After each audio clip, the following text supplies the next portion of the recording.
Hello students, एक बार फिर स्वागत है आपके अपने यूट्यूब चैनल जो कैम में, जहां मिलती है हमको deep study but in easy way. Students, क्या आपने कभी सोचा है कि जिस पेंसिल का आप यूज करते हैं उसमें जो ब्लैक कलर की लीड होती है वो किस सब्सटेंस की बनी होती है? जी हाँ, वो ग्रेफाइट की बनी होती है। क्या आपने कभी ये भी सोचा है कि जिस मटेरियल का ये ग्रेफाइट बना है उसी मटेरियल का डायमंड भी बना होता है, लेकिन दोनों में इतना अंतर क्यों है? एक इतना कॉस्टली और दूसरा इतना सस्ता। चलिए जानते हैं इन सभी बातों को आज की क्लास में, आज के इस वीडियो में। स्टूडेंट्स, अगर आपने हमारे चैनल को लाइक, शेयर और सब्सक्राइब ना किया हो तो फटाफट कर दीजिए।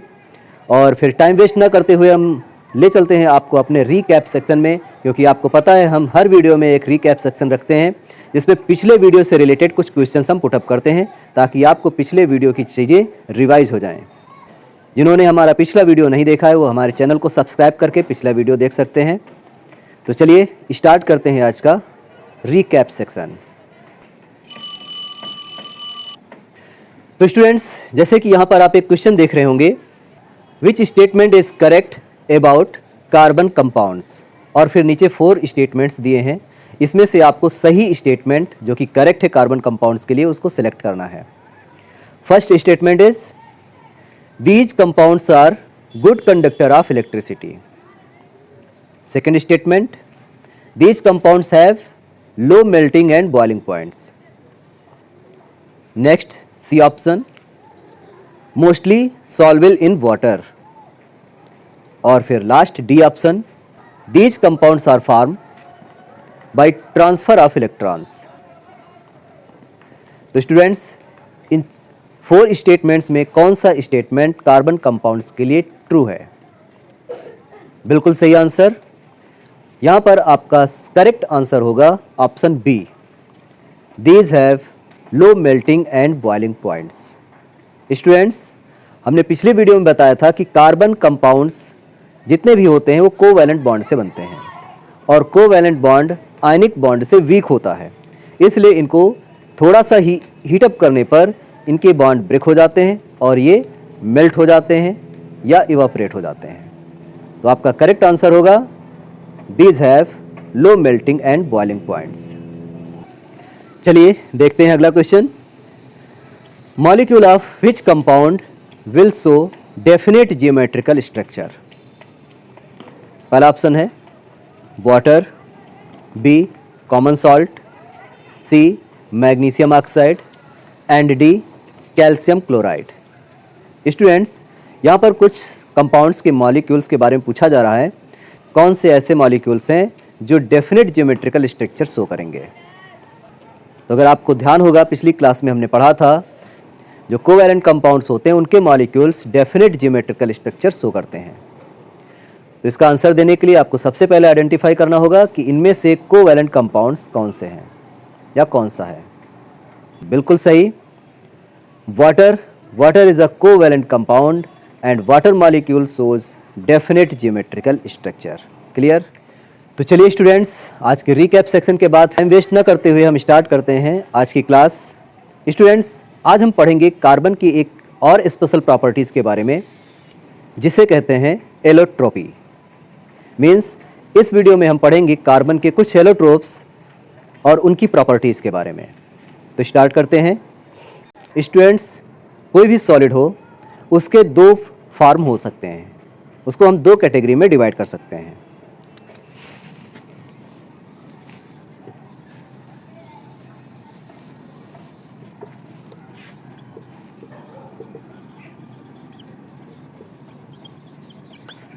एमॉर्फस सॉलिड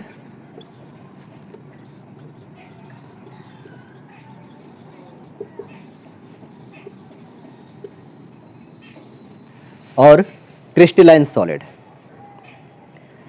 एमॉर्फस सॉलिड और क्रिस्टलाइन सॉलिड में डिफरेंस क्या होता है? स्टूडेंट्स, आपने पढ़ा होगा कि जब मॉलिक्यूल्स आपस में अरेंज होते हैं, क्लोजली पैक्ड होते हैं, तो वो सॉलिड फॉर्म बनाते हैं। अगर उन मॉलिक्यूल्स का कोई पैटर्न नहीं है, कोई अरेंजमेंट मैनर नहीं है, तो ऐसे सॉलिड को हम कहते हैं एमॉर्फस सॉलिड। और जब मॉलिक्यूल्स एक डेफिनेट पैटर्न में अरेंज होकर के सॉलिड का फॉर्मेशन करते हैं तो वो कहे जाते हैं क्रिस्टलाइन फॉर्म ऑफ सॉलिड। हम एमॉर्फस सॉलिड और क्रिस्टलाइन सॉलिड को डिफरेंशिएट कैसे करेंगे, कैसे पहचानेंगे? तो अगर हम किसी सॉलिड को ब्रेक करते हैं, अगर हमें उसमें शार्प एजेस और कॉर्नर्स मिलते हैं तो वो क्रिस्टलाइन फॉर्म होता है, और अगर ऐसा नहीं है तो वो एमॉर्फस फॉर्म है।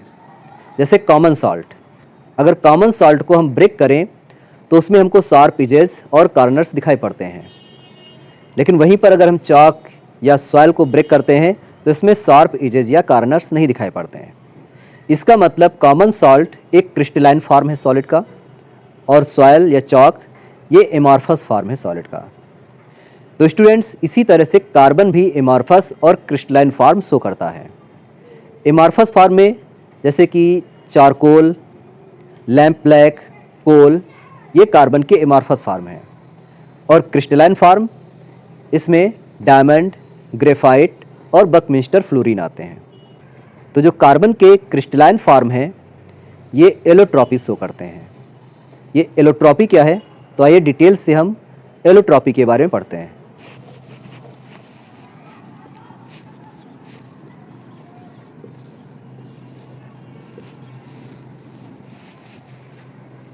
स्टूडेंट्स, कुछ सब्सटेंस ऐसे होते हैं जो देखने में बिल्कुल डिफरेंट दिखाई पड़ते हैं, एक दूसरे से बिल्कुल अलग दिखाई पड़ेंगे, लेकिन उनकी केमिकल प्रॉपर्टीज सेम होती हैं। जैसे ग्रेफाइट और डायमंड। ग्रेफाइट जो कि आपकी पेंसिल की लीड होती है, ग्रेफाइट की बनी होती है, और डायमंड के बारे में तो सभी जानते हैं।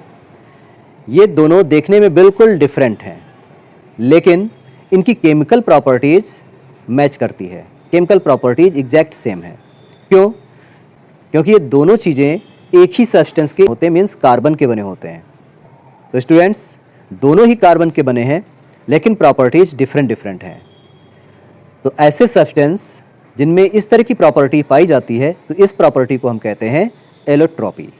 Means those compounds which have same chemical properties but different physical properties known as allotropes, and this phenomenon is known as allotropy।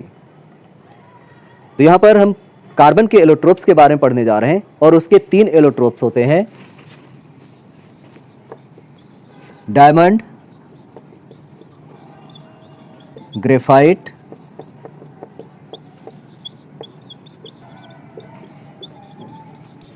और बकमिंस्टर फ्लोरीन।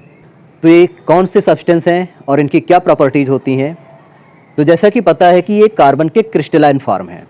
क्रिस्टलाइन फॉर्म का मतलब मॉलिक्यूल्स का स्पेशल अरेंजमेंट। तो आइए देखते हैं कि इन सब्सटेंस में मॉलिक्यूल्स किस पैटर्न से अरेंज होते हैं और इन सब्सटेंस की क्या प्रॉपर्टीज़ होती हैं। तो सबसे पहले स्टार्ट करते हैं डायमंड की स्टडी। तो स्टूडेंट्स, डायमंड एक प्रीसियस सब्सटेंस, बहुत ही चमकदार। तो ऐसा क्या रीज़न है कि एक सब्सटेंस जो कि ग्रेफाइट है वो भी कार्बन का बना हुआ है, और दूसरा सब्सटेंस जो कि डायमंड है वो भी कार्बन का बना हुआ है, लेकिन एक इतना सस्ता होता है और दूसरा इतना प्रीसियस होता है और इतना चमकदार होता है। तो डायमंड में ये सारी प्रॉपर्टीज़ किस वजह से डेवलप होती हैं? क्योंकि उसके जो कार्बन एटम्स हैं वो एक मैनर में अरेंज होती हैं। कोई स्टूडेंट अपने आप को मैनेज कर लेता है, एक सिस्टम में ढाल लेता है, तो आगे चल कर के सक्सेस हो जाता है, कामयाब हो जाता है और प्रीसियस हो जाता है। उसी तरह से डायमंड में भी मॉलिक्यूल्स अपने आप को अरेंज कर लेते हैं, और जैसा जिसका अरेंजमेंट होता है वैसी ही उसकी कॉस्ट होती है। अगर आपने अपने आप को अच्छे से अरेंज कर रखा है, मैनेज कर रखा है, एक पढ़ने का टाइम टेबल है, खेलने का टाइम टेबल है, अपने हर वर्क का एक टाइम टेबल डिसाइड कर रखा है, अगर अपने आप टाइम को यूज कर रहे हैं तो आप एक दिन ज़रूर सक्सेस होंगे और डायमंड की तरह चमकेंगे। लेकिन अगर कोई मैनेजमेंट नहीं है, कोई अरेंजमेंट नहीं है, तो आप एमॉर्फस सॉलिड की तरह हो जाएंगे। जैसे कि कार्बन ब्लैक होता है, चारकोल होता है, कोल होता है, वैसे ही आप हो जाएंगे। तो यहाँ पर डायमंड कॉस्टली इसलिए है, ब्राइट इसलिए है, क्योंकि इसमें कार्बन एटम्स एक डेफिनेट मैनर में अरेंज होते हैं। कैसे अरेंज होते हैं? तो यहाँ पर एक कार्बन एटम अपने साथ 4 दूसरे कार्बन एटम्स को अटैच करता है, और आपने पढ़ा है कि कार्बन के साथ 4 एटम्स जो अरेंज होते हैं वो टेट्राहीड्रल मैनर में अरेंज होते हैं। तो जैसा कि हमने शो किया, यहाँ पर एक कार्बन एटम और इसके साथ में 4 कार्बन एटम और अटैच हो जाते हैं।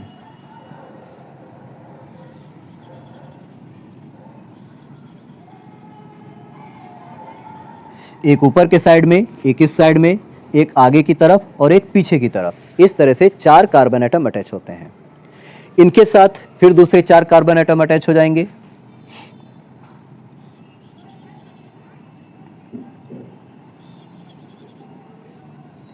इस कार्बन के साथ एक ये, एक इधर और एक इस साइड में अटैच हो गया। इसी तरह से इस कार्बन के साथ एक ये कार्बन अटैच हो गया, इसके साथ एक इधर अटैच हो गया, इसके साथ एक इधर अटैच हो गया। तो इसके साथ भी 4 कार्बन अटैच हो गए। इसके साथ एक ये कार्बन अटैच होगा, एक ये कार्बन अटैच हुआ इसके साथ,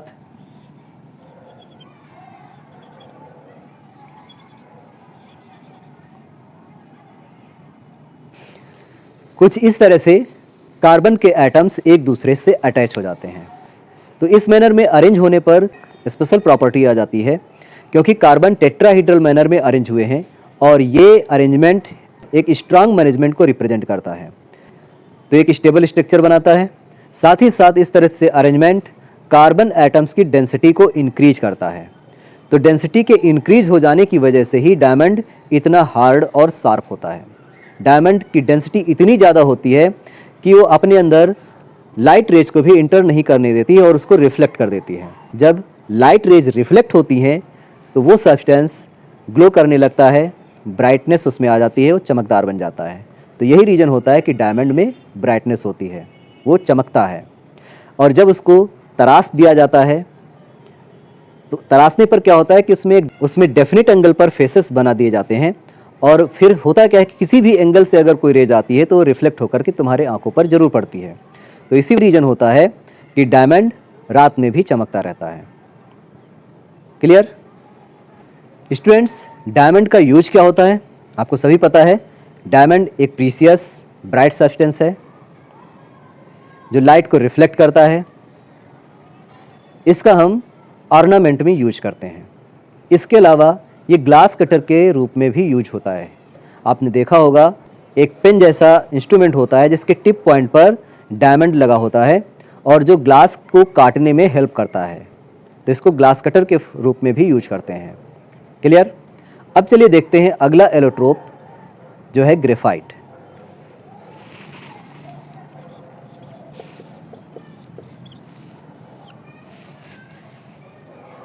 स्टूडेंट्स, एक एलोट्रोप्स कार्बन का ग्रेफाइट भी है और ये डायमंड की कंपैरिजन में अगर देखा जाए तो बहुत ही चीप है और इजीली अवेलेबल है। आपके पेंसिल में जो लीड है वो ग्रेफाइट की ही बनी हुई है। तो हमने बताया ऐसा क्यों कि कार्बन का डायमंड भी बना हुआ है जो कि इतना महंगा और इतना ब्राइट, और कार्बन का ही ग्रेफाइट बना हुआ है जो इतना चीप और इजीली अवेलेबल। तो सब कुछ डिपेंड करता है कार्बन एटम्स के मैनेजमेंट पर। अगर कार्बन एटम्स का पैटर्न टेट्राहीड्रल मैनर में है तो डायमंड बन जाता है। चलिए देखते हैं ग्रेफाइट में किस तरह से कार्बन एटम्स अरेंज होते हैं। ग्रेफाइट में एक कार्बन एटम के साथ 3 कार्बन एटम अटैच होते हैं। स्टूडेंट्स, आपने पढ़ा है कार्बन के वैलेंस शेल में 4 इलेक्ट्रॉन्स होते हैं और वो अपने साथ मैक्सिमम 4 एटम्स को अटैच कर सकते हैं।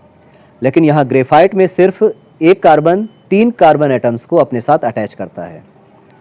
इसका मतलब कि वहाँ पर एक इलेक्ट्रॉन फ्री बचता है।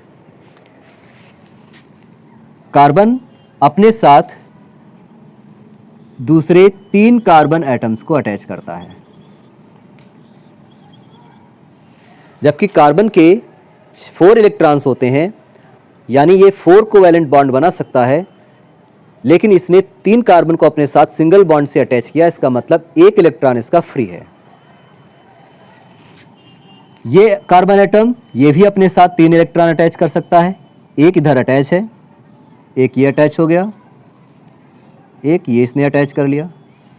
इसके पास भी एक फ्री इलेक्ट्रॉन बचेगा, इसके पास भी एक फ्री इलेक्ट्रॉन बचेगा। ये भी अपने साथ 3 एटम अटैच कर सकता है।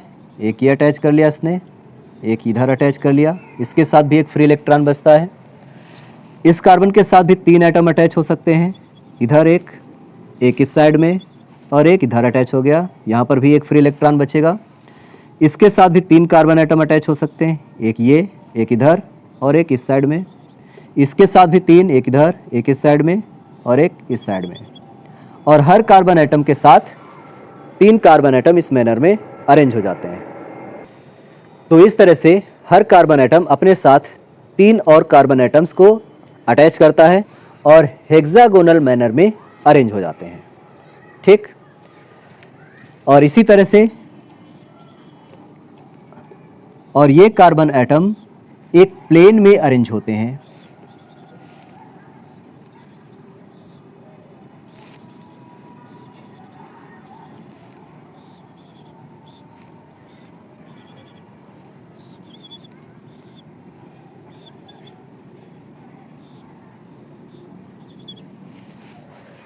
और ये सारे कार्बन एटम एक प्लेन में अरेंज होते हैं, यानी एक ही लेयर पर एक ही सरफेस में अरेंज होते हैं और इस तरह से अरेंज होकर के हेक्सागोनल स्ट्रक्चर ड्रॉ करते हैं।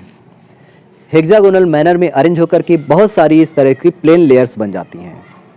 आप ऐसे इमेजिन कर सकते हैं जैसे एक प्लेन जो इस तरह से मॉलिक्यूल्स कार्बन के एटम्स अरेंज हैं, वो एक प्लेन इस तरह से बनती है और दूसरी प्लेन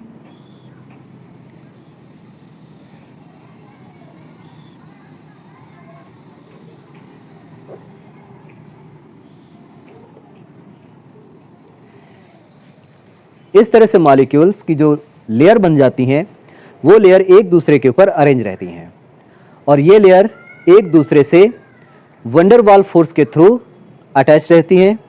वंडरवाल फोर्स एक वीक फोर्स होता है, जैसे कि कोवैलेंट बॉन्ड एक फोर्स ही है, अट्रैक्शन फोर्स, उसी तरह से वंडरवाल फोर्स होता है तो मॉलिक्यूल्स और मॉलिक्यूल्स के बीच में बनते हैं, जो कि एक वीक फोर्स होता है।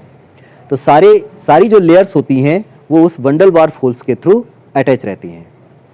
स्टूडेंट्स, यहाँ पर आपने देखा कि हर कार्बन के साथ एक फ्री इलेक्ट्रॉन बचता है और ये फ्री इलेक्ट्रॉन क्या करता है, आपको पता होगा कि ग्रेफाइट एक गुड कंडक्टर होता है। क्यों गुड कंडक्टर होता है? क्योंकि इसमें इलेक्ट्रिसिटी को कंडक्ट करने के लिए फ्री इलेक्ट्रॉन्स होते हैं। आप हमेशा इस बात को याद रखेंगे, इलेक्ट्रिसिटी तभी कंडक्ट हो सकती है जब उसको कंडक्ट कराने के लिए फ्री इलेक्ट्रॉन्स हों या फिर फ्री आयंस हों। तो आपको याद रखना है कि ग्रेफाइट इलेक्ट्रिसिटी क्यों कंडक्ट करती है, क्योंकि इसमें फ्री इलेक्ट्रॉन्स होते हैं, ना कि फ्री आयंस। क्लियर?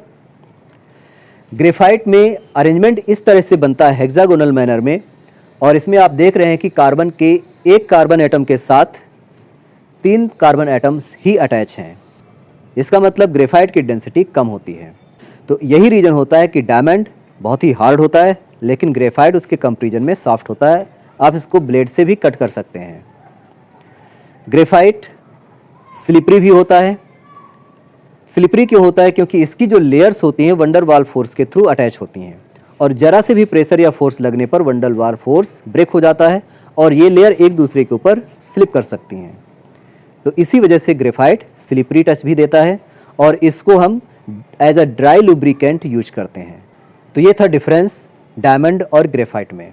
स्टूडेंट्स, आपने देखा अगर हमारा मैनेजमेंट, हमारा रूटीन, हमारा वर्क करने का पैटर्न अगर अच्छा है तो हम डायमंड की तरह बन सकते हैं और हमारा पैटर्न अगर चेंज है, हमारा रूटीन चेंज है तो हम ग्रेफाइट की तरह चीप भी बन सकते हैं। तो सब कुछ डिपेंड करता है आपके मैनर पर, आपके अरेंजमेंट पर। आप अपने आप को कैसे मैनेज करते हैं, कैसे अरेंज करते हैं आप अपनी चीज़ों को, वो आपको प्रीशियस बनाता है। चलिए नेक्स्ट एलोट्रोप्स बचता है बकमिंस्टर फ्लोरीन, उसके बारे में स्टडी करते हैं। बकमिंस्टर फ्लोरीन, बकमिंस्टर फ्लोरीन भी कार्बन का एक एलोट्रोप है जो कि ग्रेफाइट से तैयार किया गया था।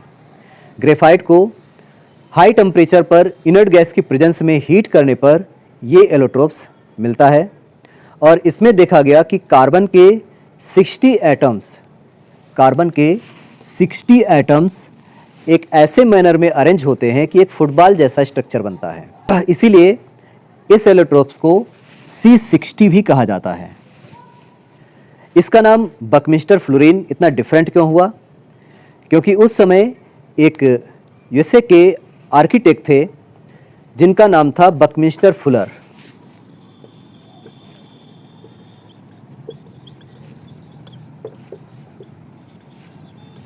Buckminster Fuller. बकमिस्टर फुलर ने उस समय एक बहुत ही फेमस बिल्डिंग को डिज़ाइन किया था। ये एक आर्किटेक्ट थे। इन्होंने एक बिल्डिंग जियोडेसिक डोम डिज़ाइन किया था। जियोडेसिक डोम, जो कि एक बिल्डिंग थी फुटबॉल की तरह। स्टूडेंट्स, जब भी हम कोई घर बनाते हैं तो उसमें पिलर या दीवारें बिल्कुल सीधी रखते हैं, अगर टेढ़ी होंगी तो गिर जाएंगी। लेकिन इन्होंने एक बिल्डिंग डिज़ाइन की जो कि एक फुटबॉल की तरह दिखाई पड़ती है। यानी यहाँ का जो पिलर होगा वो तो बिल्कुल टेढ़ा पिलर बनेगा, लेकिन फिर भी ये बिल्डिंग आज भी खड़ी हुई है। तो उस समय इस तरह की बिल्डिंग डिज़ाइन करने के कारण ये बहुत ही फेमस हुए थे।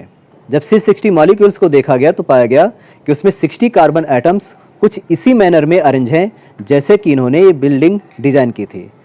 इस बिल्डिंग में स्टील की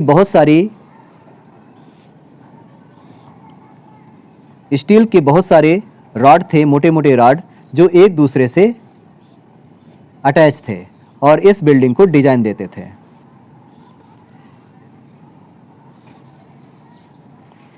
और कुछ इसी तरह से कार्बन के एटम्स भी यहाँ पर अरेंज थे C60 में।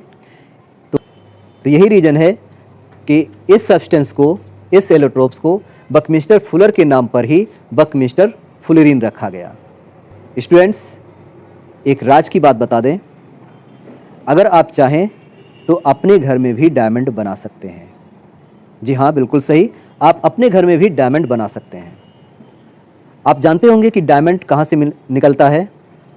डायमंड कोल माइन से निकलता है। कोल माइन अर्थ क्रस्ट के नीचे होती हैं और खुदाई करके वहाँ से कोल के साथ डायमंड निकल आता है कभी कभी। तो ऐसा क्यों?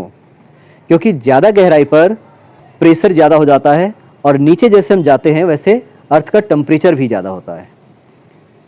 तो हाई टेम्परेचर और हाई प्रेशर की वजह से कार्बन के एटम कंडेंस हो जाते हैं, पास पास आ जाते हैं और टेट्राहीड्रल मैनर में अरेंज हो जाते हैं और कोल डायमंड में कन्वर्ट हो जाता है। तो अगर स्टूडेंट्स हम ग्रेफाइट को, जो कि कार्बन का ही बना हुआ है, अगर उसको हाई प्रेशर और हाई टेम्परेचर पर रखते हैं तो इसको भी हम डायमंड में कन्वर्ट कर सकते हैं। लेकिन अब सोचना आपको है कि हाई प्रेशर और हाई टेम्परेचर के लिए हमें ग्रेफाइट को किस कंटेनर में रखना पड़ेगा। तो अगर आप ऐसा कर लेते हैं तो आप घर में भी डायमंड बना सकते हैं। स्टूडेंट्स, अगर आज का वीडियो हमारा पसंद आया हो तो इसे लाइक करें, शेयर करें, कमेंट करें और सब्सक्राइब करें। उन स्टूडेंट्स को ज़रूर शेयर करें जो किसी रीज़न से कोचिंग या ट्यूशन अफोर्ड नहीं कर पा रहे हैं। मिलते हैं अगले वीडियो में नेक्स्ट टॉपिक के साथ। Till then take care, bye bye.